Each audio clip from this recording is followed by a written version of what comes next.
A block is kept on a frictionless inclined surface with angle of inclination alpha. The incline is given an acceleration a to keep the block stationary. Then a will be. Summary क्या है कि incline plane के ऊपर एक block रखा हुआ है, कहीं कोई फ्रिक्शन नहीं है। इंक्लाइन प्लेन को आगे की दिशा में हमें ले जाना है कुछ एक्सेलरेशन से। इस एक्सेलरेशन की वैल्यू कितनी रखनी होगी जिससे कि इस स्मॉल एम की इस ब्लॉक की इंक्लाइन प्लेन पर कोई स्लाइडिंग ना हो। आई होप क्वेश्चन आपको समझ में आया होगा।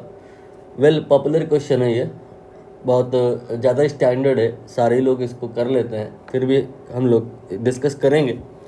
सूडो फोर्स की हेल्प से भी कर सकते हैं एंड विदाउट सूडो फोर्स की हेल्प से भी कर सकते हैं।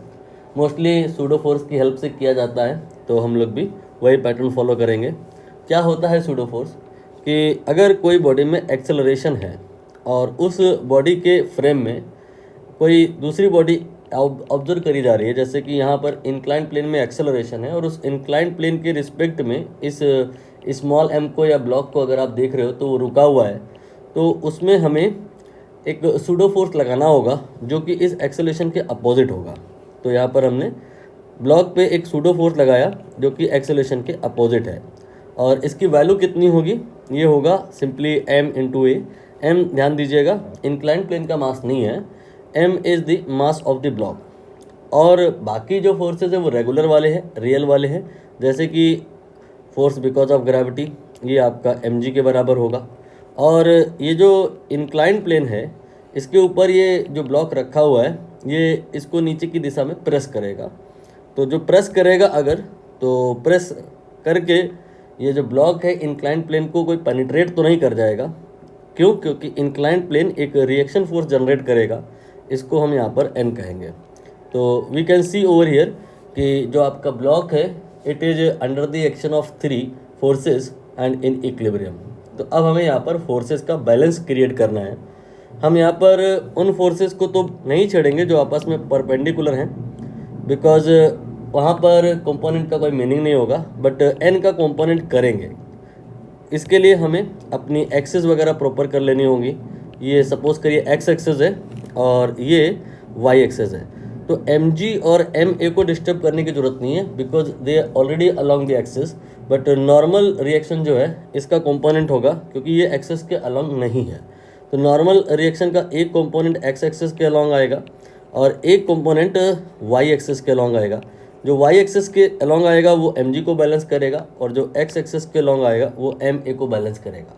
Now in terms of alpha होगा कितना, ये आपका पता लगाने के लिए हमें यहाँ पर एंगल को और डिटेल में समझना होगा। इसके लिए ये जो नॉर्मल फोर्स का लाइन ऑफ फोर्स है इसको आप एक्सटेंड कर दीजिए। तो यहाँ पर हमने उसको एक्सटेंड कर दिया है, ये आपकी एक्सटेंशन हो गया, ठीक है।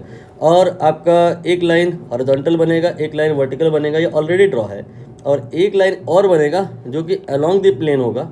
ये लाइन मैंने बनाया अलोंग द प्लेन। अब आपको यहाँ पर एंगल बहुत अच्छे से समझ में आएंगे, जैसे कि ये जो एंगल अल्फ़ा आप देख रहे हो, ये बताओ किसके और किसके बीच में है। हॉरिजॉन्टल प्लेन का इंक्लाइन प्लेन से है, तो ये हॉरिजॉन्टल लाइन है और ये इंक्लाइन प्लेन है। सो ये जो एंगल होगा it will be alpha, and अगर ये अल्फ़ा होगा तो ये वाला एंगल कितना होगा, 90 माइनस अल्फ़ा। उसे आप मत लिखिए, ये वाला लिख लीजिए, ये आपका अल्फ़ा होगा। दरअसल कहानी में रहता ये है कि ऑल्टरनेट चलता है सिस्टम। ये अल्फ़ा होगा, इसको छोड़ दीजिए, ये अल्फ़ा होगा, इसको छोड़ दीजिए, ये अल्फ़ा होगा, इसको छोड़ दीजिए, ये अल्फ़ा होगा, इसको छोड़ दीजिए, अल्फ़ा होगा। तो एंगल का पूरा कहानी आपको क्लियर हो गया है। अब नॉर्मल फोर्स का आप कंपोनेंट कर लो, जैसे कि नॉर्मल फोर्स का जो y कंपोनेंट होगा एन वाई जिसे आपने कहा था, वो आपका n कॉस अल्फ़ा आ जाएगा, क्योंकि एंगल जो है यहाँ पर वर्टिकल से अल्फ़ा गिवन है, और यहाँ पर जो x कंपोनेंट आएगा that will be n sine alpha. तो n साइन अल्फ़ा आप समझ गए होंगे कि ये किसको बैलेंस करेगा, ये ma को बैलेंस करेगा। तो इक्वेशन बन के आया n sine alpha equal to ma। Another equation will be from this. तो यहाँ पर जो आपका ये n कॉस अल्फ़ा है ये mg को इक्वेट कराएगा, n cos alpha here will be equal to mg। now divide both, यहाँ पर n कैंसिल हो जाएगा और जो tan अल्फ़ा आएगा that will be a by g। अब यहाँ पर अगर a पूछा गया है तो आप लिखेंगे g tan अल्फ़ा। कभी कभी अल्फ़ा पूछा जाता है तो फिर वो a बाई जी हो जाएगा। आंसर आ चुका है यहाँ पर a equal to g tan alpha is in option C. But इसमें छोटे छोटे रिमार्क हैं क्योंकि ये क्वेश्चन बहुत पुराना हो चुका है, तो अब जो नए क्वेश्चन आते हैं इसमें ही एक्सटेंशन हो जाता है। जैसे कि पहला एक्सटेंशन नहीं, पहला कंसेप्ट बिल्डिंग है कि इस क्वेश्चन को आप विदाउट सूडो फोर्स करके देखें होता है या नहीं।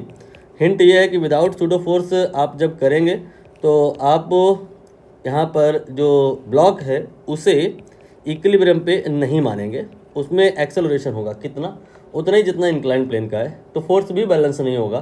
तो यहाँ पर सूडो फोर्स नहीं लगाएंगे और एक्सेलरेशन एज्यूम कर लेंगे। ये आपका पहला रिमार्क हुआ। और दूसरा रिमार्क ये कि अगर यहाँ पर n निकालना हो तो क्या करेंगे। हमने यहाँ पर अभी एक्सेलरेशन निकालना है, दरअसल दो वेरिएबल थे ना, एक तो n था और एक आपका एक्सेलरेशन था। यहाँ पर एक इक्वेशन ये है और एक ये है, इसमें हमने दो वेरिएबल देख लिए, एक a और एक n। तो हमने यहाँ n को एलिमिनेट करके a निकाल लिया और अभी क्या करें सोचो जिससे कि n निकल आए। और तीसरा एक्सटेंशन वो केवल हिंट है, एक्सटेंशन नहीं है, कि ऐसा भी आपको क्वेश्चन मिलेगा तो कैसे करेंगे ये मैं बता रहा हूँ। कि यहाँ पर इस इंक्लाइंड प्लेन को एक रस्सी से बांध दिया जाएगा और फिर आगे एक पुली रहेगी और यहाँ पर एक ब्लॉक अटैच कर दिया जाएगा और पूछा जाएगा इस ब्लॉक का वैल्यू मास कितना होगा m डैश, जिससे कि ये जो आपका ब्लॉक रखा हुआ है small m on the inclined plane having mass capital M, वो टुगेदर ट्रैवल करे, मतलब कोई स्मॉल m की कैपिटल M पे स्लाइडिंग ना हो। तो ये क्वेश्चन भी अब आने लगा है, ये एससीबी का क्वेश्चन है, आपको लास्ट में एक्सरसाइज में मिल जाएगा। तो ये सब एक ही मिजाज की वैरायटी है, आप सबको कवर करने की कोशिश करें।